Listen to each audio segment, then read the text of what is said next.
புவியீர்ப்பு கட்டணம்னா என்ன? புவியீர்ப்புனா முதல்ல என்ன? புவியீர்ப்புனா கிராவிட்டி. கிராவிட்டி என்ன பண்ணுன்னா உங்களுக்கு கீழே இழுக்கும் கிராவிடேஷனல் ஃபோர்ஸ் வச்சு. ஸோ கிராவிடேஷனல் ஃபோர்ஸ் இல்லைன்னா நீங்கள் மிதந்துட்டே தான் இருப்பீங்க.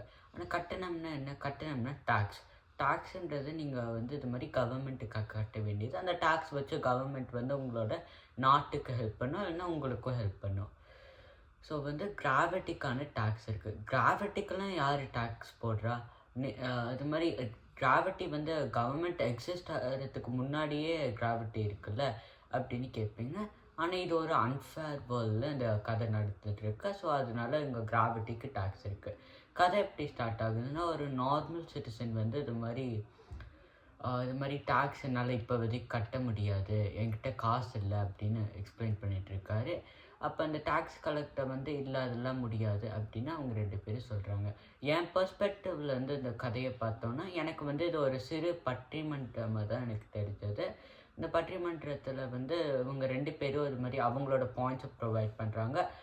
அந்த சிட்டிசன் என்ன சொல்கிறாருன்னா, இது மாதிரி நான் காசு கட்ட முடியாது, ஏன்னா எனக்கு இந்த மாதிரி ப்ராப்ளம்ஸ்லாம் இருக்குது, அப்புறம் எப்படி அது அன்ஃபேராக இருக்குது அப்படின்னு அவரோட பாயிண்ட் ஆஃப் வியூவை சொல்கிறாரு. டாக்ஸ் கலெக்டர் இவரோட பாயிண்ட் ஆஃப் வியூ எல்லாத்தையும் டினைட் பண்ணிட்டு அவர் ஏன் நீ கட்டணும் அப்படின்னு சொல்லிட்டு இருக்காரு. ஸோ அதுதான் இந்த மொத்த கதையும். ஸோ அந்த சிட்டிசன் சொல்கிறாரு, கிராவிட்டிக்கு நான் இது மாதிரி காசு கட்டலைன்னா நீங்கள் என்ன பண்ண முடியும்? ஜெயிலில் போடுவீங்க. ஜெயிலில் போட்ட உடனே நான் காசு கட்டலைன்னா என்ன பண்ணுவீங்க? இதே மாதிரி தான் ஒருத்தர் பேசிகிட்டு இருந்தான். அவனை கிராவிட்டியே இல்லாத ஒரு கிரகத்தில் போட்டோம் நாங்கள். அப்புறம் கொஞ்ச நாள்லேயே திரும்பி எல்லாத்துக்கும் சேர்த்து காசு கட்டிட்டான் அப்படின்னு சொல்கிறாரு இவர், இந்த டாக்ஸ் கலெக்டர். அது சொன்ன உடனே இது மாதிரி போகிறதுக்கு ராக்கெட் அதெல்லாம் காசு இன்னும் அதிகம் தானே ஆகும் அப்படின்னு கேட்குறாரு. நம்மளுக்கு இது மாதிரி கொஷின் மைண்டில் வரும். ஸோ அதுக்கு அந்த டாக்ஸ் கலெக்டர் என்ன சொல்கிறாருன்னா, நீ போனதுக்கு இது மாதிரி நீ கட்டாத டாக்ஸ் மட்டும் கட்ட மாட்ட, நீ எங்கள் மேலே போயிட்டு அப்புறம் கீழே வரத்துக்கு அது 2த்துக்கும் சேர்த்து நீ காசு கட்டுவ, எப்படியெல்லாம் காசு பார்க்கலாம் அப்படின்னு அவர் பார்த்துட்ருக்காரு. அப்புறம் என்னோடய ஒப்பீனியன் என்னென்னா, இது நான் ஒரு இதை நான் அன்ஃபேராக தான் பார்த்துட்ருக்கேன். ஏன்னா கிராவிட்டிக்கு காசு கட்ட தேவை இல்லை, ஏன்னா அவங்க அதை ப்ரொவைட் பண்ணுறதில்ல. ஸோ இவங்க கட்டலைன்னா கிராவிட்டி இருந்துகிட்டே தான் இருக்கும், இருந்தாலே அவங்க கிராவிட்டியே இல்லாத இடத்துக்கு இவங்கள போட்டுருவாங்க. அப்புறம் இவன் இந்த சிட்டிசன் என்ன கேட்குறான்னா, இது மாதிரி எப்படி ஒவ்வொரு மாதமும் என்னோடய காசு அதிகமாகிட்டே இருக்குது அப்படின்னு கேட்டோடனே, உனக்கு பசங்க இருக்காங்க, அவங்க வளர்ந்துட்டே இருக்காங்க, அப்புறம் அவங்களோட எக்ஸாக்ட் வெயிட் சொல்கிறாரு. இவனுக்கு ஒரே ஆச்சரியமாகிடுது. அப்புறம் அவங்க மனைவியை பற்றி பேச ஆரம்பிக்கிறான். உங்கள் மனைவியோட சுற்றளவு கொஞ்சம் அதிகமாகிடுச்சு, நீங்கள் கவனிச்சிங்களா அப்படின்னு கேட்டோடனே அந்த சிட்டிசனுக்கு ரொம்ப கோவம் வருது. சார் நீங்கள் எல்லையை மீறி பேசுகிறீங்க சார் அப்படின்னு அவர் சொல்கிறாரு. சொன்ன உடனே, இல்லை நீ தான் இது மாதிரி ஏன் அதிகம் ஆச்சுன்னு நீ கருத்து கேட்டுக்கிட்டு இருந்த, அதான் நான் சொன்னேன் அப்படின்னு இவர் சொல்கிறாரு. அப்புறம் எப்படி இது உங்களுக்கெல்லாம் தெரியும்? உங்களோட வீட்டில் நான் ஒரு டிவைஸ் வச்சுருக்கேன் அப்படின்னு இவர் சொல்கிறாரு. அந்த டிவைஸ் பார்த்தீங்கன்னா இது மாதிரி அவங்களோட வெயிட்டெல்லாம் ட்ராக் பண்ணும். இது அத்துமீறலை தான் நான் பார்க்குறேன்.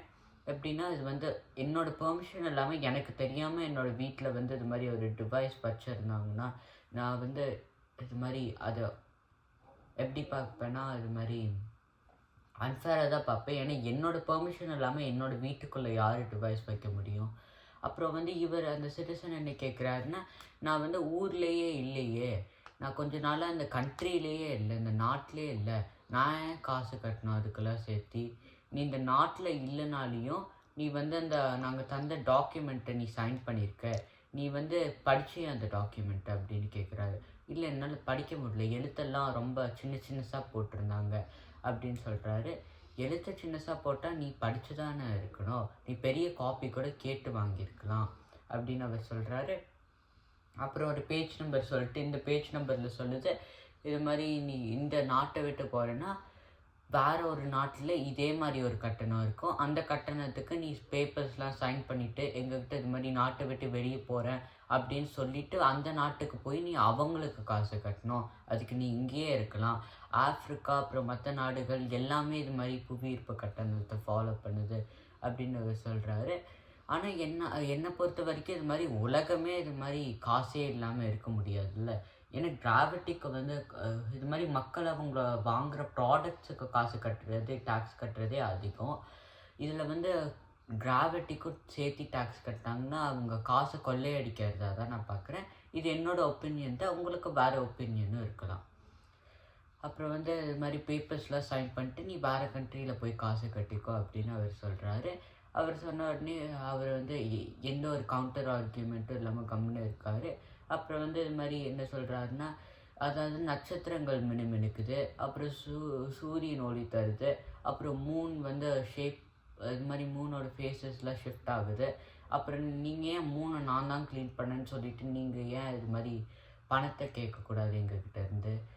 அப்போ அந்த டேக்ஸ் கலெக்டர் என்ன சொல்கிறாருன்னா, நல்ல ஐடியா, நான் அதை பற்றி பார்க்குறேன் அப்படின்னு அவர் சொல்கிறாரு. இதோட கதை முடியுது. இந்த கதையை வந்து நான் சுருக்கி தான் சொல்லியிருக்கேன். இது என்னை பொறுத்த வரைக்கும் இது நான் ஒரு நல்ல கதைன்னு தான் யோசிக்கிறேன். எல்லோரும் இதை படிக்கணும். நன்றி, வணக்கம்.